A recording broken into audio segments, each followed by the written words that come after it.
An ka foli b'an lamɛnbagaw bɛɛ lajɛlen ye fɛn fɛn minnu sɔgɔlen b'an ka nɛgɛw la nin waati ninnu na nin ye Mali kura jɛmukan kalan gosikan ye nin ye ka bɔ studio 53 kɔnɔna la VOA soba la Washington DC. An ka kunnafoni kumabaw bi juma in na Octobre kalo tile 18 san 2024 filɛ nin ye ninnu ye. Mali la politikikulu ye u kanabɔ ka kɛ ni sɔrɔdasi ɲɛmɔgɔ dɔw furancɛ fanga tigilamɔgɔw bɛ minnu cɛla ka général Jalaw sɔrɔliw ye kan. An ka kunnafonidila Mariam Kuyate bɛna laseliw kɛ an ye jɛmukan kɔnɔ a kan. L'Amérique ka cakɛda min bɛ nafolo kun labila sɔrɔ ɲɛtaw baaraw ye n'a bɛ wele ko Agence américaine pour le financement DFC ye senfɛ u ni Mali kɛnyɛrɛye cakɛda kuluw ye hakilina falenfalenw kɛ. Mali kulu ye a yira k'a fɔ k'u ye ŋunafani sɔrɔ ka kɛɲɛ ni u ka baarakɛɲɔgɔnyaw ye. Mohamed Danjogo bɛna lase an ye a kan. Halisa l'Amérique jamana la yan nɔ hakilina bɛɛ lajɛlen bilalen bɛ nin waati in na sigidabaw kan minnu ka vote jɔyɔrɔ ka bon kosɛbɛ kalo kura jamanakuntigi ɲini kalataw la. A sigidaba dɔ ye Nevada mara ye min bɛ ka taa l'Amérique tilebiya fanfɛla la. Yiranyiranba bɛ yɔrɔ min kan ka kɛɲɛ ni kalata jaabi ninnu ye. Dora Meiko VOA ka kunnafoni sɛnsɛla ka sɛgɛsɛgɛliw bɔra a kan. An bɛna a laseliw k'aw ye jɛmukan kɔnɔ. An ka foli bɛ aw ye halisa k'aw danse a k'aw bisimila an ka kɛnɛ kɔnɔ. Mali politikikulu ye u kan labɔ ka kɛɲɛ ni sɔrɔdasi ɲɛmɔgɔ fangatigiw ka général Jalaw olu sɔrɔliw ye. Mariam Kuyate VOA Banbara ka laselikɛla ka bɔ Bamakɔ ale ye u dɔw ka kumakanw ta an k'a lamɛn. Ne ye Musa Mara ye ni Mali premier ministre kɔrɔ ye. A ma fɔ k'u ni Jala man kan mais maa tɛ banfula dɔ i yɛrɛ kunna maa tɛ bonya di i yɛrɛ ma. Ni ne tun ye olu ye ne tun b'a jɔ de n'an ka nin baara in banna u bɛ baara dilan Mali tɔgɔ la. Ni baara in kun cɛra tuma min na maa minnu bɛna na olu kɔfɛ olu b'a fɔ karisa aw ye jamana nimisi wasa aw ye jamana dɛmɛ an bɛ nin di aw ma. Filanan ye min ye fɛnɛ nin tuma in na fɛnɛ tuma min na jamana bɛ gɛlɛya kɔnɔ o tɛ tuma ye jamana ɲɛmaaw bɛ a suma k'a k'u kun. Jala min filɛ ninnu kunna n'o ye général Jala ye an tun y'a ye jamanadenw yɛrɛ ka laɲini kun don min yɛrɛ fɔla an ka lajɛba wagati la. Ni ɲɔgɔn cɛ o lajɛba in bilala sen kan cogoya min na je crois que fiɲɛ caman yira la. K'a fɔ ko jamana kɔnɔdenw hakilina don fɛnɛ est ce que jamana kɔnɔden bɛɛ ɲininkala nin ko in na ne ma da o fɛnɛ na quoi. Ne tɔgɔ Kunba Yarisi comité stratégique M5 RFP ne y'o mɔgɔ ye. Kabini colonel ninnu nana ka M5 ka wuli ka jɔ parachever an y'a ye sécurité hukumu la an y'a ye wuli ka jɔ mun kɛra fo ka taa se ka offensive lancer. Lajɛrɛ fɛn o fɛn mana kɛ a bɛ kɛ de ka jamana kɔnɔdenw ɲininka o haminako la u ka hakilinata la jamana taabolo la o de b'a to mesure dɔw bɛ ka ta recommandation dɔw bɛ ka kɛ. Ne ye Abubakar Sumare ne ye mouvement wuli k'i jɔ Mali ye o président ye. U ka jalako in a kan ka mɔgɔ jɔrɔ a kan ka mɔgɔ jɔrɔ a kan ka mɔgɔ siran ni ka jala du yɛrɛ ma tancogo la Mali sariya si m'a fɔ ni ko a bɛ mɔgɔ siran a bɛ mɔgɔ jɔrɔ ni jala sɔrɔ in bɛna kɛ sababu de sisan an ka jamana in kɔnɔ bɛɛ lajɛlen bolo jamana in kɔnɔ a bɛ kɛ sira sɔrɔ in sɔrɔ su bolo ka fara ɲɔgɔn kan minnu kunkolola ye kelen u bɛ fara ɲɔgɔn kan ka marifa ta ka coup d'État kɛ ne kɔni bolo fɛn wɛrɛ caman bɛ yen nɔ bibi na ni o kan ka olu jɔrɔ u kan k'u hami u kan ka se k'u bali ka sunɔgɔ komi u bɛ ka se ka Maliyɛn bɛɛ bali ka sunɔgɔ bi n'o ye lakanabaliya ye n'o ye c'est qu'on appelle la ji ka tiɲɛni ye jamana kɔnɔ n'o ye c'est école ta jɔrɔ ye parce que Mali bɛ lahalaya min na bi a tɛ lahalaya ɲuman na bɛɛ b'o dɔn. Ne ye Nabi Ibrahim Togola ye politique tɔnw ka fara ɲɔgɔn kan jɛkulu min bɛ yen n'a bɛ wele ko NVPM Nouvelle Vision Politique pour le Mali ne ye o ma ɲɛmaa ye. Hakilina min bɛ an na ka kɛɲɛ ni surasi ninnu ka jalako ye an y'a ye k'a fɔ olu ka taabolo bɛɛ de ye i ba bɛ ŋɔmi jira i mɔmuso o b'a tila y'a dɔn wajibi ye i tɛgɛ fali ye nin jalako ninnu an b'a bila o minɛn kɔnɔ. Ne tɔgɔ ye Abu Konate ne ye mouvement Espoir Malikura sifinnakaw ka ɲɛmɔgɔ ye ne ye M5 jeunesse ka secrétaire général ye u n'a ka kan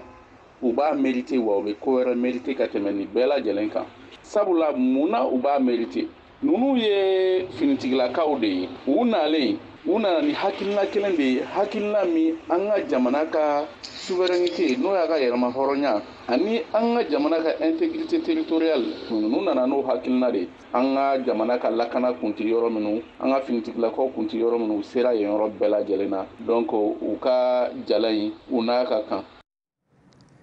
Nin tɛmɛnen kɔfɛ sisan l'Amérique cakɛda min bɛ nafolokun labila sɔrɔ ɲɛta baaraw ye ni a tɔgɔ ko agence américaine pour le financement du développement international DFC ye taama kuncɛ Mali la min senfɛ u ni Mali kɛnyɛrɛyew cakɛdakulu ye hakilina falenfalenw kɛ Mohamed Daɲogo VOA Banbara ka kunnafoni lasela bɛ a ɲɛfɔ an ye. L'Amérique jamana ka cakɛda min bɛ n'ale tɔgɔ ko DFC n'ale kɔni ka baara ɲɛsinnen don ka musaka di kɛnyɛrɛyew ma jamana caman kɔnɔna la cogo min na u ka baaraw u bɛ se ka san sɔrɔ o lasigiden n'o ye Abdou Touré ale tun bɛ tile 3 tagamana Mali kɔnɔ yan tile 3 tagama min senfɛ ani kɛnyɛrɛyew caman u kumana Abdou Touré a bɛ DFC yɛrɛ ka baara a bɛ o bakuruba o fɔ an ye. DFC ye gouvernement américain ka cakɛda dɔ ye min ɲɛsinnen don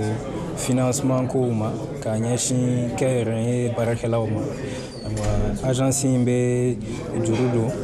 entreprisew la ani projets kama secteur caman kɔnɔna la minnu bɛ tali kɛ énergie kan ani infrastructure mun ye sirakow ye ani dɔgɔtɔrɔsokow ani ekɔlisokow ani fana an ka bankiw ani an ka caisse de microfinance institution in bɛ se ka dɛmɛ kɛ olu fana ye walasa ka fanga d'u ma ka se ka secteur privé dɛmɛ an ka jamana kɔnɔna la.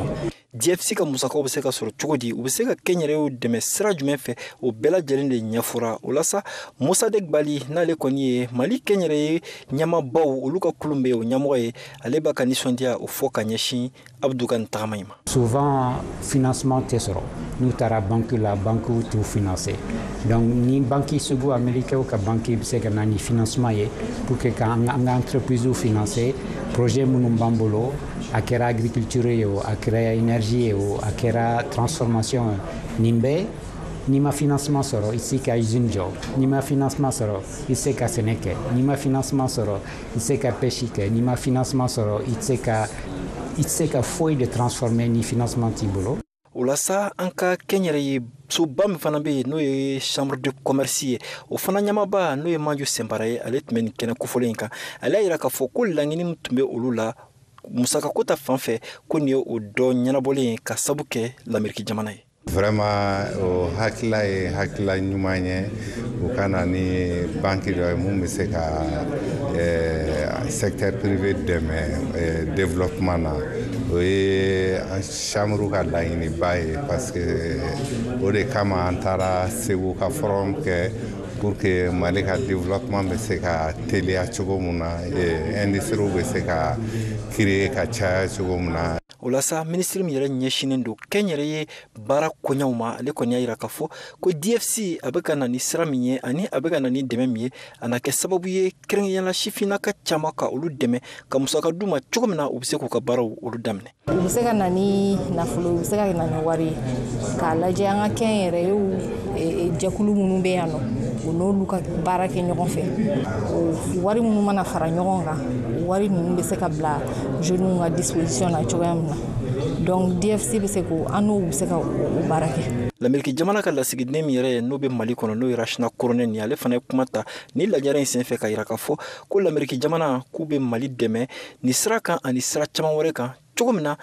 taaɲɛ ani bɛn ani kelenya u bɛ se ka segin ka na Mali kɔnɔ cogo min na. Mohamed Daɲoko VOA Banbara tɔgɔ la ka bɔ Bamako. An bɛ taa Burkina Faso kaw fɛ yen nɔ u ka lakana minisiri Mahamadu Sana ale ye laseli kɛ alamisa don na k'a fɔ ko u ka kotigiso n'o ye minisiriso ye ayiwa ko u ka kunnafoni siraw fɛ u y'a jira k'a fɔ ko a ka ca ni mɔgɔ 350 ye jamana kɔnɔna la Wagadugu ka 63 bɛ minnu na jatew la de sɛgɛsɛgɛra ka da lakana bolow ani gundo walakiliw dansagokɛlaw ye olu siraw kan.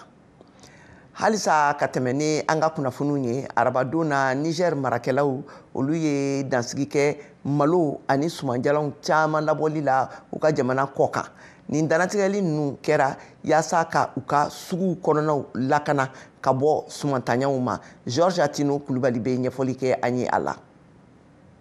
Ni latigɛ mun taara Niger marabaw fɛ o kɔni bɛ tali kɛ suma minnu kan o ye malo ɲɔ keninge sɔ fo ka taa se kaba ma. Niger marabaw kɔni ni latigɛ in ta sabula ni suma mun kɔni man ka di Niger jamanadenw ye ko olu kana ban kɛrɛnkɛrɛnya la lɔgɔfiyɛw sanfɛ wa u ka se ka sɔrɔ sɔngɔ bɛrɛbɛnnen la tiɲɛ k'a fɔ ko Niger kɔni olu bɛ malo sɛnɛ nka n'i y'a jateminɛ i b'a ye k'a fɔ ko jamana in bɛ malo fanba kɔni bɔ kɔ kan k'a ladon u ka jamana kɔnɔna la. Niger Institut National de Statistique ni o ye kɛrɛnkɛrɛnya la baarada ye mun kɔni ka baaraw bɛnnen bɛ jatew kɔni bɔli ma o y'a jateminɛ k'a fɔ ko san 2021 Niger tun ye malo tɔni 800,000 ɲɔgɔn o de bɔ jamana wɛrɛ la i n'a fɔ Inde, Thailand ani Chine k'o ladon Niger kɔnɔna la nka ka kɛɲɛ ni CEDEAO kɔni ka gɛrɛntɛ ye mun binna jamana in kan o y'a to malo kɔni ani fɛn wɛrɛw kɔni ladonni Niger o gɛlɛyara kosɛbɛ hali n'o y'a sɔrɔ février kalo tɛmɛnen CEDEAO kɔni ka gɛrɛntɛw wulila ka bɔ yen nka an bɛ waati min na i ko bi Niger ani Benin kɔni olu dancɛw kɔni datugulen don o fana bala ka gɛlɛya kɔni lase kɛrɛnkɛrɛnnama minɛn dɔw ani suma dɔw donni ma Niger jamana kɔnɔna la nka ɲina Niger sɛnɛko minisiri ale y'a layidu ta k'a fɔ ko u bɛna fɛɛrɛ tigɛ cogo min na ka se ka sɛnɛkɛlaw olu ka sɛnɛ kɔni fan dɔw san cogo min na u bɛ se ka o mara ka kɛ cogoya ye ka gɛlɛyabaw ani kɔngɔbaw o kunbɛn. Nin tɛmɛnen kɔfɛ sa an bɛ taa Keniyakaw fɛ yen nɔ u ka wasadenw bɛɛ lajɛlen ye jamanakuntigi dankan kura o sugandili président William Ruto fɛ ka Rigathi Gachagua min bolo jagoya bɔra baara la nɔrɔ bila danatigɛliw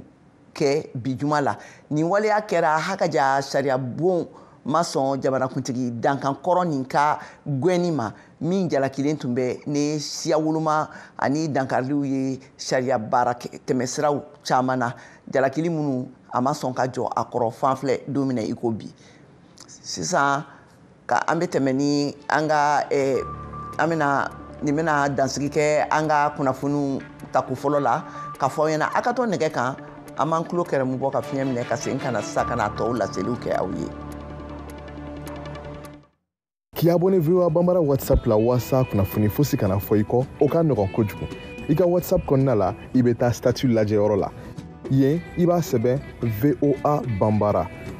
I b'an ka chaîne ye. A kɛrɛfɛ i b'a sɛbɛn ko suivre. I bɛ i tɛgɛ digi o kan. O la fosi tɛ fɔ i kɔ. I bɛ se ka kunnafoni sɔrɔ ka bɔ Mali la, La Guinée ani Burkina Faso. Plan dɔ bɛ yen a bɛ wele wusulan min na ko kɛlɛ banna hali cɛ dusukun mana kɛ fara ye n'a y'a kasa. Fo ka taa se Sénégal ma. J'ai dissous l'Assemblée nationale. VOA Bambara ka WhatsApp kan farafinna ni diɲɛ kunnafoni fosi tɛna fɔ aw kɔ bilen. Ayiwa somɔgɔ don dɛ a ci limanaw fana ma.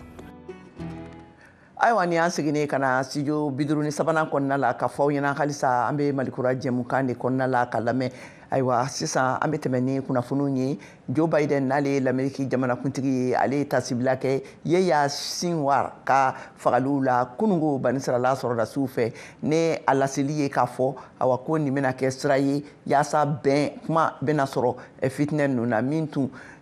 Yeya Sinwar ni ale kun jateminɛnen don fɛnɛ k'a kɛ octobre kalo tile 7 san 2023 dankariliw ye banisirala kan. Mariam Traoré ale bɛ pasi wida kusira VOA ka laselikɛla ka kunnafoni dila ka laseliw mana bɔ an ye an ka lamɛn. Ni y'a san caman ye Yeya Sinwar ale min ye Hamasi ka finitigi jɛkulu ka ɲɛmɔgɔ ye Gaza ye wulikajɔ hakilinaw sigi sen kan min bɛ dɔ fara u ka finitigi bolo kan. Ko kabri Hamasi ka finitigi jɛkulu ye nin dangarili kɛ min jatira jadi jɛkulu walejuguba fɛ ka taa Israel jamana ma octobre kalo tile 7 san 2023. Israel jamana ye laseli kɛ k'u ye Sinwar faga min kɛra u ka wulikajɔ dangarili dɔ senfɛ Gaza wuruduguyan fan fɛ. To the people of Gaza, kunnafoni kɛrɛnkɛrɛnnen dɔ bɛ n bolo ka taa aw ma nin kɛlɛ in bɛ se ka ban hali sini a bɛ se ka ban ni Hamasi finitigi jɛkulu ye marifa bila ani k'u yɛrɛ di i n'a fɔ otajiw. Amérique jamanatigi Joe Biden tun bɛ taama sira kan ka taa Allemagne jamana kan o de waati la kunnafoni dɔw binna ko Israel jamanatigi ɲɛmɔgɔ dankan Benjamin Netanyahu ye a yɛrɛ majamu ni Sinwar ka fagali ye. waati dɔ kuma sera an ka taa ɲɛfɛ ni kow ye an ka taa ɲɛfɛ an ka se ka taa ɲɛfɛ walasa kɛlɛ ka se ka lajɔ k'an hakili lasigi k'a fɔ ko kow bɛ ka taa sira min fɛ bɛɛ ka taa sira ɲumanw fɛ walasa ka se ka kow layiriwa an bɛɛ lajɛlen ma. Israel jamana finitigiw ka yɛrɛ kofɔ dɔ dara u ka wulikajɔ hakilinaw ka ɲɛsin Hamasi ka finitigi ɲɛmɔgɔw ma ka fara o fana kan u ye finitigi caman de faga ani ka fara duguden ba caman wɛrɛw kan minnu bɛɛ lajɛlen ye Palestine jamanadenw ye. Ameriki jamanatigi Joe Biden de ye wele bila o senfɛ cogo min na ko dan bɛ se ka sigi ni koɲɛ ninnu bɛɛ lajɛlen na. Jamanatigi dangan Kamala Harris ale ka fanfɛ It must end. Kɛlɛ kan ka lajɔ wa a kan ka kɛ ni Israel jamana lakanali ye u ka maa minnu minɛlen don n'olu ye otajiw ye olu ka labila maɲumako ani kɛlɛ kɔlɔlɔ min bɛ ka bi Gaza kan danga sigi o la ka fara o bɛɛ lajɛlen kan Palestine jamanadenw kan ka bila u ka hakɛw kɔnɔ u ka danbe sigi u ma u ka lakanako u ka kanabilali ani u ka yɛrɛmabila ka ɲɛsin u ka yiriwali siraw bɛɛ lajɛlen ma. Freedom and self-determination. Israel jamanaden minnu minɛna olu ka denbayaw n'a mɔgɔw minɛlen don hali bi Hamasi finitigijɛkuluw fɛ caman de y'a lase ko Sewari ka fagali bɛna sɔn ko ka gɛlɛyaw don kɛlɛ la jɔli ani kumaɲɔgɔnyaw la walasa u ka maaw ka lasegi u ma. Their lives are in great danger now. Ameriki jamanaden dɔ min buruju bɔra Israel jamana kan ni ale jatilen don otajiw fɛ bamuso Orna Netra ko a ka seereyaw kɔnɔ ko maa minnu minɛlen don nin waati ninnu na n'u bɛ jate otajiw fɛ bande Gaza la ka ɲɛnamaya bilalen don degunba de kɔnɔ. An bɛ wele bila Israel jamana ɲɛmɔgɔw ma ka fara Ameriki jamana ɲɛmɔgɔw kan u ka wuli ka jɔ fɛɛrɛw tigɛ joona joona walasa an ka mɔgɔ minnu minɛlen don fɛɛrɛ ni dabaliw ka se ka tigɛ bɛnkan dɔ sɔrɔli la u ka labila. Israel's focus and America's focus is Israel ani États-Unis jamana ka laɲiniw ɲɛsinnen don Liban de ma u bɛ ka fɛɛrɛ bɛɛ lajɛlen tigɛ cogo min na u bɛ se ka Hezbollah fanga dɔgɔya o min nafa taabolo ka bon kosɛbɛ u dɛmɛbagakulu ma n'o ye Amerikɛnw ye u ka nin marabolo ninnu kɔnɔ ka fara Arabi Saoudite ani Egypte u n'a ɲɔgɔnna ninnu kan. Baaraw kɛlen kɔfɛ Israel jamana finitigiw fɛ ka taa Gaza dugudenw ma ko kuma dɔ la ko Sewari ka fagali tɛna se ka dan sigi ni kɛlɛ in na min bɛ senna bi a ka ca ni san kelen. Kuma min na Israel jamana finitigiw bɛ ka Hamasi ka finitigijɛkuluw nɔbɔ duniya keleyatɔnba Nations Unies ka sɛgɛsɛgɛlikɛla jolenw n'u ye expertw ye a lase k'a ka ca ni mɔgɔ 1,380,000 ye n'o bi bɛ 100 o 190 ɲɔgɔn ma dugudenw na Gaza minnu bɛɛ lajɛlen binnen don jakɔngɔ gɛlɛya kɔnɔ. Da dumunifɛn caman olu labilala ka bɔ sanfɛ pankuluw la ka bin Gaza alamisadon. L'Amérique jamana kanya halisa yan no hakilina bɛ bilalen bɛ ni waati na sigidabaw kan minnu ka vote jɔyɔrɔ ka bon kosɛbɛ kalokura nata jamanakuntigi ɲini kalataw la a sigidaba dɔ ye Nevada ye ka taa l'Amérique tilebiyan fanfɛlaw la yiranyiranba bɛ yɔrɔ minnu ka kalata jaabiw kan Dora Mekor VOA ka kunnafoni sɛnsɛla ka ye sɛgɛsɛgɛliw kɛ a kan Nama Jara bɛ a mana bɔ. Mɔgɔ 300,000 bɛ balo Nevada mara kɔnɔ. Las Vegas ye dugu ye min lakodɔnnen don kosɛbɛ Nevada. U b'a wele fana Sin City. Tom Riley ye kalandenba ye Arizona sanfɛ kalanso la. But they're a bit of a paradox. I mean, they're seen as perhaps u bɛ balinakow de kɛ tuma dɔw la kalataw la u bɛ mara min kɔnɔ ne bɛ se k'a fɔ bɛɛ b'i yɛrɛ ma bawo Nevada ye mara fɔlɔ ye n'a sɔnna musow k'u kɔnɔ tiɲɛ dugu dɔw la wariko bɛ jate bawo musow dɔ ka baarada ye yɛrɛkun feere de ye dɔw fana mɔgɔkɔrɔw dɔw u b'u yɛrɛ minɛ kow dɔ kɛli la. Nevada mara tun bɛ wote républicains ka politiki tɔn de ye ka daminɛ san 1960 ka taa bila san 2000 la. Kabini o waatiw tɛmɛna mara in tilala politiki tɔn filaw ni ɲɔgɔn cɛ. Nevada mara mɔgɔw jara fo sigiyɔrɔma 3 la kabini san 1980 la 1980 bawo mɔgɔw caman bɔra Californie mara kɔnɔ ka na n'u fanba tɛ politiki tɔn kɔnɔ. Ken Miller fana ye kalandenba ye Nevada sanfɛ kalanso la Las Vegas. What's happened is the Mundo Conte de Clark ni Las Vegas be jate ye minnu bɛ wote kɛmɛ sarada u bɛ se fo mɔgɔ 72 ma fɔlɔ Nevada tun ma bɔ nka bi a kɛra maraba de ye jamana tilebiyanfan na. There's Vegas, and then there's the Vegas b'a d'a ma, Nevada to fana b'a d'a ma. Ne bɛ min kɔni dɔn Vegas bɛ komi a bɛ démocrates de fɛ nka Nevada to bɛ républicains de fɛ jamanadenw fanba kɔni bɛ sɔrɔ Vegas de. Hali ni mɔgɔw ka ca kosɛbɛ Nevada k'aw ladɔnniya fana k'a dugudenw fanba bɛ bololabaara de kɛ Ken Miller fɛn minnu bɛ komi sarako baarabaliya soko dɔ faralen fɛnw sɔngɔw kan i n'a fɔ taji ninnu bɛ gɛlɛyaw bɛ mɔgɔw kan Nevada ani mara tɔw kɔnɔ kalandenbaw Nevada sanfɛ kalanso la Las Vegas dugu kɔnɔ u y'u ka gɛlɛyaw jira kɛnɛ kan nin bɛna kɛ dɔw siɲɛ fɔlɔ de ka wote baw u ye san 18 sɔrɔ Definitely abortion, definitely the musow ka kɔnɔ tiɲɛ soroko mun wɛrɛ bɛ kalanko fana education as well.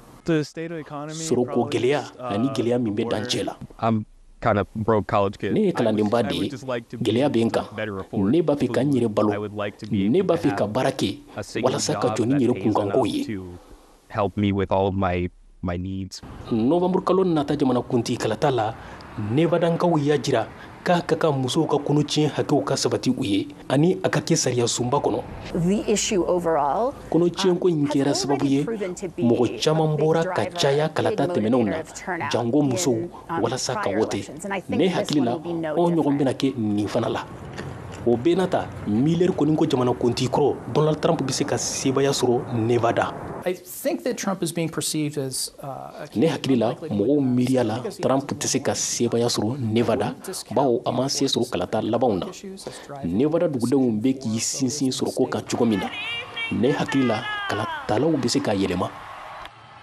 Nevada mara États-Unis jamana kunti kalata la a nafa ka bon kosɛbɛ o kama cɛbɔ fila Donald Trump ni Kamala Harris bɛɛ b'a fɛ ka se sɔrɔ mara in kɔnɔ November kalo tile 5 nata la sisan an bɛ taa Côte d'Ivoire kaw fɛ yen nɔ Alain Amochi ani Yusuf Kone n'olu ye VOA Bambara ka laselikɛlaw ye u bɛ kuma an ye muso lasiritɔw ka farikolo ɲɛnajɛw kan a dɔw b'o ka kɔnɔɲɛ fɔlɔ la dɔw b'o ka filanan na dɔw b'o ka naaninan na dɔw yɔrɔ b'o ka seginnan na ni muso lajɔnw bɛ ɲɔgɔn jɛɛrɛ siɲɛ 2 dɔgɔkun kɔnɔ walasa ka ɲɔgɔn lakibariya kɔnɔbara lakanani kan u bɛ dɔnw kalan dɔn minnu bɛ se ka jigili nɔgɔya ni ye Christelle Ashi ye ale ye muso caman ye ka bɔnɛ ani na jigili kama nka kabini san 2019 a y'a muso dɛmɛni daminɛ walasa ka se k'o lakana a n'o denw autant vous organisez votre an ka kɔɲɔkow labɛn ɲɛ min na ni timinadiya ye an k'an ka jigiliw labɛn o cogo kelen na n'o timinadiya kelen ye kɔɲɔko min ma labɛn ka ɲɛ o tɛ maa si bɔnani na nka jigili min labɛn ka ɲɛ o bɛ se ka maa 2 bɛɛ bɔnani na den a n'a ba ale ye kalanden ye ka kɛ lajigilimuso ye INFAS kalanso la kasi Lorraine ye a ka kɔnɔɲɛ fɔlɔ sɔrɔ a waati a nɔsɔn ka di nka ka kɔn ye a kun jɔrɔnen don kosɛbɛ tumana min na ni dɔgɔtɔrɔw ye sumaya 2 sɛbɛn a kun a lasegitɔ a bɛ ɲɛfɔli kanw ye J'ai saigné pendant 2 à 3 jours. ni joli bɔn tere 2 ni 3 ɲɔgɔn na n'a kɔnɔ bɛna tiɲɛ wa n tun jɔ awa fɛn caman tun bɛ tɛmɛ ne hakili la jɔn de ko ne ka taa dɔgɔtɔrɔso la mun na n y'a kɛ yali n tun kana ka to yen wa yala ta n tun bɛna joli bɔn ni cogo in na ne tun sirannen don kosɛbɛ dɛ sabula n tun ye joli bɔn ka tɛmɛ En tout cas, il y avait vraiment peur parce que je saignais abondamment. diɲɛ kɛnɛyatɔn ka fɔli la muso bɛna sa ka da tilegan 3 kan fɔlɔ bɛ tali kɛ lajɛ la muso ka kan ka na joona latɛmɛni 2nan ɲɛsinnen bɛ kɛnɛyaso seli ma yala a bɛ se ka sɔrɔ ka ɲɛ walasa muso ka se ka se joona a jigili wagati la latɛmɛni 3nan ɲɛsinnen bɛ ladonni na kɛnɛyaso la ladonni bɛ kɛ wagati kɔnɔ ani cogoya la minnu kan ka kɛ walasa bangeni nisɔndiya ka se ka sɔrɔ Une femme qui est enceinte doit être très informée sur la grossesse parce que vous faites muso min kɔnɔma don o kana ka ladɔnniya kosɛbɛ kɔnɛko la barisa a bɛ lajɛ kɛ siɲɛ 1 kalo kɔnɔ k'aw to kɔnɔmaya la kalo tile tɔw la o la lajɛw kana ka kɛ walasa ka fiɲɛnamaw labɛn ni muso farikolo ye walasa den ka sɔrɔ o la an labɛn préparation session kalanw kama hakili farikolo ani logistique fana na fɛn o fɛn t'a bange labɛnni na wa o bɛɛ sanfɛ an bɛ lafaamuyali kama fana kɛ et en plus de tout ça ou alors voilà on fait aussi beaucoup de sensibilisation Konate na kisa bɛ kalo 9 na jigili 2nan kɔfɛ césarienne fɛ ani jigili 3nan min tun bɛ ɲini k'a ka ɲɛnɛmaya tiɲɛ a kɛla bi muso ye hali ni kɔnɔ 4nan bɛ a la a basigibaliya bɛ o min sɔnna a ma k'a bɛ siran na kɔnɔmaya ɲɛ Une fois qu'on tombe enceinte, an mana lajɔn dɔrɔn an bɛ hami de daminɛ den kunya kana yali ne bɛna jigi ka ɲɛ wa ne yɛrɛ ka kɛnɛya bɛ cogo di ɲininkali caya an yɛrɛ kan o b'a to awa ni bɛɛ lajɛlen bɛ fara jigili siranya kan l'accouchement tout ça ça fait peur. cɛ min bɛ denbaya kɔlɔlɔw si dɔn o de b'a mako don a ka denbaya la kosɛbɛ walasa jaabi ɲuman ka sɔrɔ o la fo cɛ ka lafaamuya Ngeta Tano Anderson bɛ taa n'a ka muso ye siɲɛ kelen dɔgɔkun kɔnɔ a ka kɔnɔɲɛ fɔlɔ wagati la ale fɛ kɔnɔmaya tɛ muso kelen kun ka ko ye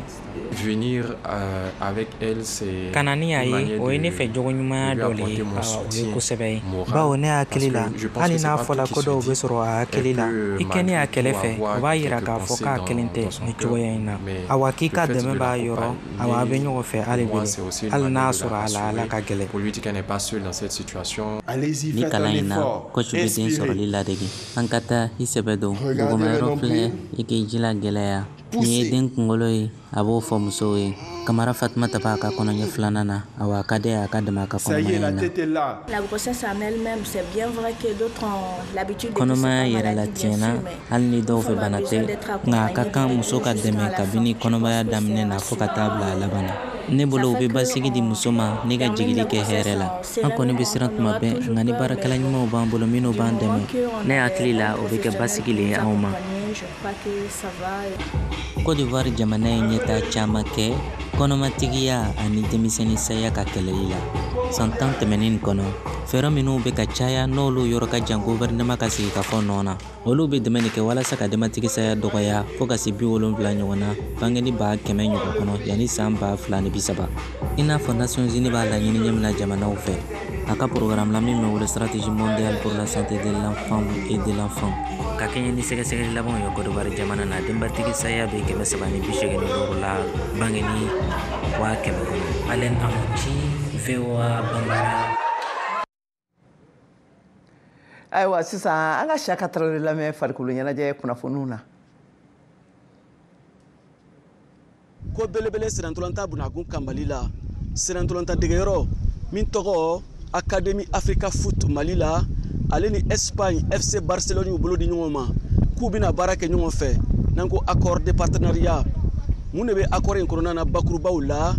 an ni Académie Africa Foot ɲɛmaaw ye ɲɔgɔn sɔrɔ an k'u lamɛn. Bon partenaire nana an ka malien dɔ a bɛ Barça fɛ a bɛ baara kɛ yen nɔ ale y'an ka denmisɛnnin dɔ ye I17 la donc a ka bɔndan taabolo diyara ye a ko a bɛ fɛ ka na Africa Foot la ye donc a nana ni Barça mɔgɔ an ye contact ta n'an ka président n'o ye Sidibe u donna ɲɔgɔn na u ye échange caman kɛ donc a ye Barça mɔgɔ bɛɛ cɛ a fɛ u nana an ka bɔlɔntɔnw na ye an n'u sigira ka fɔ ka kuma kɛ u ko vraiment ko ni académie ye académie seere b'u la u ka baara kɛ nɔ ka ɲi donc an n'u bɛ partenariat signé donc partenariat signé k'a kɛ san 5 an ka bɔlɔntanyɔrɔ u b'o jɔ an ye u b'an dɛmɛ k'o jɔ n'u y'an dɛmɛ k'o jɔ u bɛ an ka entraîneurs former minnu bɛ an ka dege karamɔgɔw ye u b'olu former k'u ka hakilinaw ta ka don o la Barça ka bɛ génie système min ye ko système ta ka don o la filanan ye mun ye sabanan ye mun ye ni an ka denmisɛnnin mun bɛ taa denmisɛnnin minnu ka ɲi n'an ye denmisɛnnin ɲɛnama minnu produit u bɛ dɔ ta olu la ka taa essai la san o san donc o ye partenariat o kɔnɔna ye en même temps an ka mɔgɔ minnu fana bɛ degu karamɔgɔ minnu fana bɛ yan nɔ olu bɛ chance sɔrɔ ka taa Espagne ka t'u former. Thierno Bari Académie Africa Foot manager général Makani Soja Dogo. Ni bolodi ɲɔgɔnma in ye gɛrɛsɛgɛba ye an bɛna Catalan club ka sengolaba dɔ sɔrɔ u bɛ se baara la kosɛbɛ u lakodɔnnen don diɲɛ fan bɛɛ fɛ an ka sogo kɛra tiɲɛ ye a bɛna don tariku kɔnɔna na a siɲɛ fɔlɔ don farafinnagun kan Mali sirantolontan fana bɛna yiriwaliba sɔrɔ a sen fɛ. Bon ne bɛ baara min na Barça o ye ka farafinna kɔnɔ ka denmisɛnnin ɲumanw ɲini farafinna kɔnɔ pour que u bɛ se ka taa an ka équipe la cogo min na Barcelone. O ne jɔyɔrɔ ye Barça kɔnɔ n bɛ Barça président fana fo parce que a ye baara caman k'a ko kɔnɔ a ye n dɛmɛ kosɛbɛ pour que nin ko bɛ se ka waleya min nana n'a ye parce que ne ye farafin ye n ye ballon tan yan ne b'a dɔn ballon tanna ɲumanw bɛ yan mais ballon tanna ɲumanw bɛ yan f'i k'u dɛmɛ fɛn min b'u jɛ k'o dafa bon o dafali ne yɛrɛ bolo min bɛ se ka nɔgɔya ye o ye ni Barça nana ka na collaboration kɛ ni académie ye. M'a dɔn collaboration kɔnɔ u bɛ se ka degeli karamɔgɔw bila ka na min bɛ se ka denmisɛnninw dɛmɛ pour que u bɛ se ka ɲɛtaga sɔrɔ cogo min na au moins hali n'u ma se ka taa Barcelone u bɛ se ka taa équipe wɛrɛ ou bien u bɛ se ka jouer Mali équipe nationale yɛrɛ fana fɛ quoi o bɛɛ ye dɛmɛ ye farafinna ma nin ko in yɛrɛ tɛ Africa Foot dɔrɔn ta ye maliyɛndenw maliyɛnden bɛ yen n'i bɛ se ka dɛmɛ kɛ a ko bɛ se ka taga ɲɛ cogo min na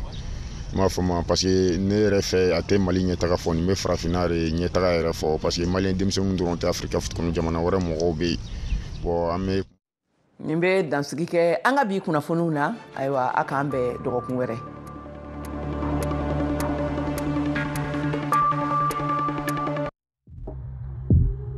La voz